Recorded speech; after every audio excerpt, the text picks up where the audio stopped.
അപ്പോൾ ഇന്ന് നിങ്ങളുടെ മുന്നിൽ അവതരിപ്പിക്കുന്ന ഒരു വീഡിയോ നിങ്ങൾക്ക് ഏവർക്കും ഇഷ്ടപ്പെടുന്നതും അതുപോലെ തന്നെ എല്ലാവർക്കും ഉപയോഗപ്രദമാകുന്നതുമായ ഒരു വീഡിയോ ആണ്. നമ്മൾ ഒരു ഒരു ജംഗ്ഷനിൽ അല്ലെങ്കിൽ ഒരു ടൗണിൽ ചെന്ന് കഴിഞ്ഞാൽ എവിടെ തിരിഞ്ഞാലും എല്ലാവർക്കും പ്രത്യേകിച്ചിട്ടുള്ള ഒരു ഷോപ്പ് ഉണ്ടാവും. അതായത് മെൻസ്, അതായത് ജെൻസ്, അതായത് നമ്മളുടെ ആണുങ്ങൾക്ക് ആയിട്ടുള്ള പ്രത്യേക രീതിയിലുള്ള ഒരു തുണിക്കട ഉണ്ടാവും. കൊച്ചു കുട്ടികൾക്ക് അങ്ങനെയുള്ള ഒരു മിക്സ്ഡ് ആയിട്ടുള്ള തുണിക്കട ഉണ്ടാവും. സ്ത്രീകൾക്ക് മാത്രമായിട്ടുള്ള തുണിക്കട ഉണ്ടാവും. കുട്ടികൾക്ക് മാത്രമായിട്ടുള്ള തുണിക്കടകൾ കൂടുതലും വരുന്നത് ബ്രാൻഡഡ് ഷോപ്പുകളാണ്. എന്തുകൊണ്ടാണ് കുട്ടികൾക്കുള്ള ഈ ഷോപ്പുകൾ ബ്രാൻഡഡ് പ്രൊഡക്റ്റ് മാത്രം വരുന്ന ഷോപ്പുകളായി അല്ലെങ്കിൽ ആ കടകളുടെ ഫ്രാഞ്ചൈസികളായി വരുന്നത് എന്ന് നിങ്ങൾ ചിന്തിച്ചിട്ടുണ്ടോ? കാര്യമൊന്നുമില്ല. കുട്ടികൾക്ക് വളരെ കുറച്ച് തുണി മതിയാകും. അത് ബ്രാൻഡഡായി വരുമ്പോൾ നമ്മൾ വലിയവർ വാങ്ങിക്കുന്നതിനെക്കാട്ടിയും വില വാങ്ങിക്കാനുണ്ട്. അതായത് 1 മീറ്റർ തുണിയിൽ 4 ഷർട്ട് അടിക്കാൻ കുട്ടികൾക്ക് പറ്റുമെങ്കിൽ വലിയവർക്ക് അടിക്കാൻ പറ്റുന്നത് ഒന്നായിരിക്കും. പക്ഷേ വലിയവർക്ക് ഒരു ഷർട്ടിന് ഒരു 500 രൂപയ്ക്ക് തരുന്ന സ്ഥാനത്ത് കുട്ടികൾക്ക് ഒരു ഷർട്ട് വേണമെങ്കിൽ 1000 1500 രൂപ കൊടുക്കണം. അപ്പോൾ ഇത്രയും വലിയ ഒരു എമൗണ്ട് ആണ് കുട്ടികൾക്കായിട്ടുള്ള ഡ്രസ്സിങ്ങിൽ വരുന്നത്. നമുക്ക് തോന്നും അതിൽ തുണിയിൽ എന്തെങ്കിലും പ്രത്യേകത ഉണ്ട്, അല്ലെങ്കിൽ അതിൻ്റെ ക്വാളിറ്റി കൂടുതലാണ്, അങ്ങനെയൊക്കെ നമുക്ക് ചിന്തിക്കാൻ പറ്റും. പക്ഷേ വലിയ വ്യത്യാസമൊന്നും തന്നെയില്ല. ക്വാളിറ്റിയിൽ വ്യത്യാസമുണ്ട്, ക്വാളിറ്റി വ്യത്യാസം ഇല്ലെന്ന് പറയുന്നില്ല, എങ്കിൽ പോലും വലിയ വ്യത്യാസങ്ങളൊന്നും തന്നെയില്ല. സാധാരണ കടയിൽ കിട്ടുന്ന സാധനങ്ങൾ തന്നെയാണ് ഈ ബ്രാൻഡഡ് ആയിട്ടുള്ള കുട്ടികളുടെ ഷോപ്പിലും ഉള്ളത്. അപ്പോൾ ആ ഷോപ്പ് കാണുന്നതിന് ഒരു പ്രത്യേക ഭംഗിയാണ്. അപ്പോൾ അമ്മമാർ അല്ലെങ്കിൽ പുതു തലമുറയുള്ള അമ്മമാരും അച്ഛന്മാരും എല്ലാം ഈ കുട്ടികൾക്കായിട്ട് ആവശ്യത്തിലധികം സാധനങ്ങളും ആവശ്യത്തിലധികം വിലപിടിപ്പുള്ള സാധനങ്ങളും വാങ്ങിക്കൊടുക്കുന്നു. ഈ കമ്പനികളിലെല്ലാം ലാഭവും അതുതന്നെയാണ്. അപ്പോൾ ഇന്നത്തെ വീഡിയോയിലൂടെ ഞാൻ പറഞ്ഞു വരുന്നത് എങ്ങനെ സാധാരണ രീതിയിലുള്ള ഒരു കുട്ടികളുടെ ഷോപ്പ് നമുക്ക് ക്രിയേറ്റ് ചെയ്യാം. അപ്പോൾ ഇതിനായി നിങ്ങൾ ചിന്തിക്കേണ്ടത് അല്ലെങ്കിൽ തീരുമാനിക്കേണ്ടത് ഏറ്റവും ഉചിതമായ ഒരു സ്ഥലത്ത്, അതായത് അത്യാവശ്യം പബ്ലിക് വരുന്ന ഒരു സ്ഥലത്ത് ഒരു റൂം, ഒരു മുറിക്കട, മിനിമം ഒരു 100 സ്ക്വയർ ഫീറ്റ് അല്ലെങ്കിൽ 150 സ്ക്വയർ ഫീറ്റ് കാശുള്ള അനുസരിച്ചിട്ടുള്ള ഒരു ഷോപ്പ് റെന്റിന് ചെയ്യുക എന്നുള്ളതാണ്. അതിനുശേഷം അവിടെ കുട്ടികൾക്ക് ഇഷ്ടപ്പെടുന്നതും അതുപോലെ തന്നെ ഒരു ക്യൂട്ട്നെസ് തോന്നുന്നതുമായ രീതിയിലുള്ള ഇൻറ്റീരിയർ ചെയ്യുക എന്നുള്ളതാണ് രണ്ടാമത്തെ കാര്യം. മൂന്നാമത്തെ കാര്യം അതിൻ്റെ ഓപ്പൺ സ്പേസ്, ഓപ്പൺ സ്ഥലം, അതായത് നമ്മൾ ചെല്ലുന്ന വെളിയിലുള്ള സ്ഥലത്ത് ബോർഡ് അതുപോലെയുള്ള കാര്യങ്ങൾ വയ്ക്കുമ്പോൾ എപ്പോഴും കുട്ടികൾക്ക് ഇഷ്ടപ്പെടുന്നതും അതുപോലെ തന്നെ കുട്ടികളെയും കൊണ്ട് വരുന്ന അമ്മമാർക്ക് ഇഷ്ടപ്പെടുന്നതുമായ ക്യൂട്ട്നെസ് ആയിട്ടുള്ള ഡിസൈനുകളും പാറ്റേണുകളും മാത്രം ഉപയോഗിക്കുക.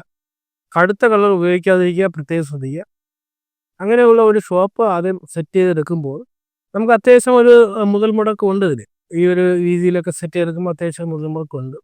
അത് കഴിഞ്ഞ ശേഷം നമുക്ക് അത്യാവശ്യം എല്ലാ ഡ്രസ്സുകളും പർച്ചേസ് ചെയ്യുന്നത് തിരുപ്പൂർ, തമിഴ്നാട് തിരുപ്പൂർ, അതുപോലെ തന്നെ ബാംഗ്ലൂർ, അതുപോലെയുള്ള സ്ഥലങ്ങളിൽ നിന്നാണ് ഈ കുട്ടികൾക്കുള്ള ഏറ്റവും നല്ല ഡ്രസ്സുകൾ നമുക്ക് പർച്ചേസ് ചെയ്യാൻ പറ്റുന്നത്.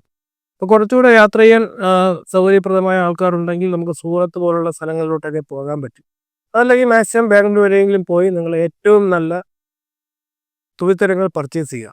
ഈ തുണിത്തരങ്ങൾ എന്ന് പറയുമ്പോൾ കാണുമ്പോൾ ഏറ്റവും കണ്ണിന് കുളിർമയേകുന്നതും അതുപോലെ തന്നെ കുട്ടികൾക്ക് വളരെ അരാജകത്വം അല്ലാത്തതുമായ ഡ്രസ്സുകൾ, ഇടുമ്പോൾ ചൊറിച്ചിലും അല്ലെങ്കിൽ ഒരിച്ചിലും ഒന്നും വരാതെ ഇരിക്കുന്ന ഡ്രസ്സുകൾ നമ്മൾ കണ്ടാൽ മനസ്സിലാവും. ആ രീതിയിലുള്ള ഡ്രസ്സുകൾ പർച്ചേസ് ചെയ്യുക.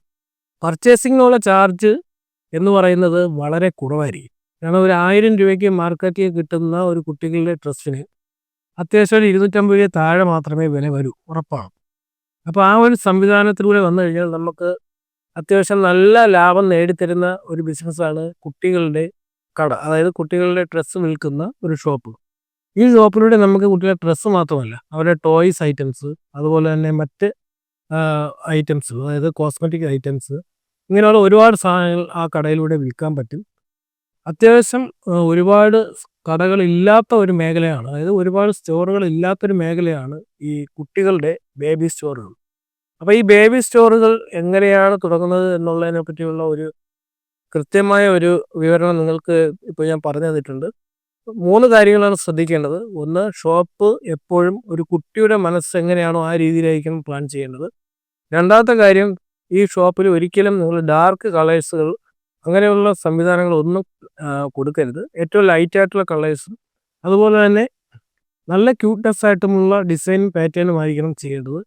മൂന്നാമത്, പർച്ചേസ് ചെയ്യുമ്പോൾ ഡയറക്റ്റ് നിങ്ങൾ പോയി കണ്ട് മനസ്സിലാക്കി വേണം പർച്ചേസ് ചെയ്യുന്നതിന്.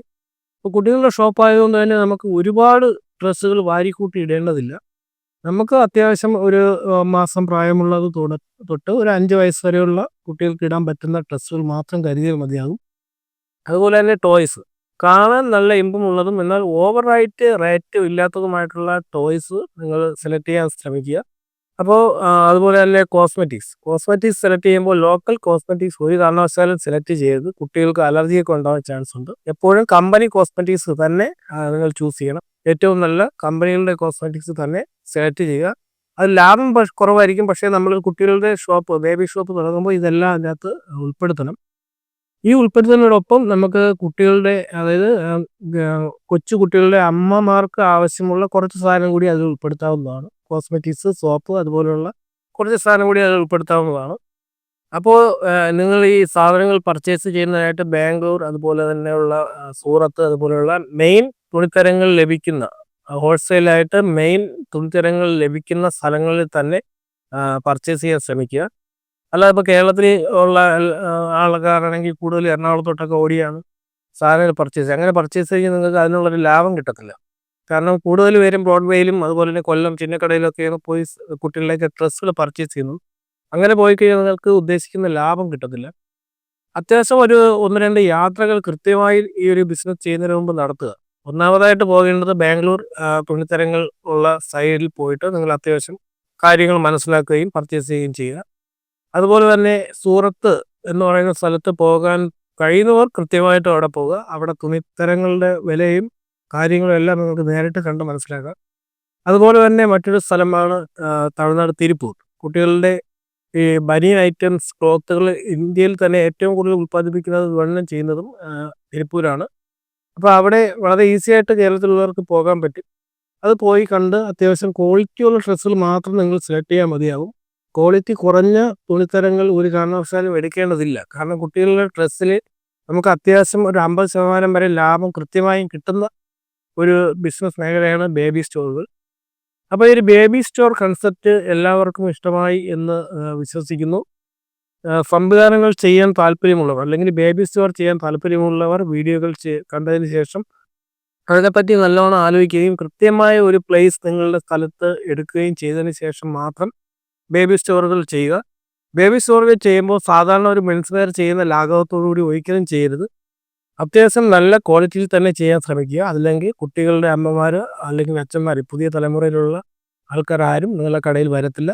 എത്ര കാശില്ലാത്ത ആൾക്കാരായാലും ഇപ്പോഴത്തെ ഒരു കണ്ടീഷനിൽ കുട്ടികൾക്ക് ഏറ്റവും നല്ല പ്രൊഡക്റ്റ് കൊടുക്കാനാണ് അവർ ഉദ്ദേശിക്കുന്നത്. അപ്പോൾ നിങ്ങളുടെ ഷോപ്പും അതുപോലെ വൃത്തിയുള്ളതും നല്ല കണ്ണിന് ഇമ്പമുള്ളതുമായ രീതിയിൽ തന്നെ ചെയ്യുക. നല്ല വൃത്തിയും പൊടിപടലങ്ങളൊന്നും കയറാത്തതുമായ രീതിയിൽ വേണം ഷോപ്പ് ക്രിയേറ്റ് ചെയ്യുവാനായിട്ട്. അപ്പോൾ ഈ വീഡിയോ ഇഷ്ടമായി എന്ന് വിശ്വസിക്കുന്നു.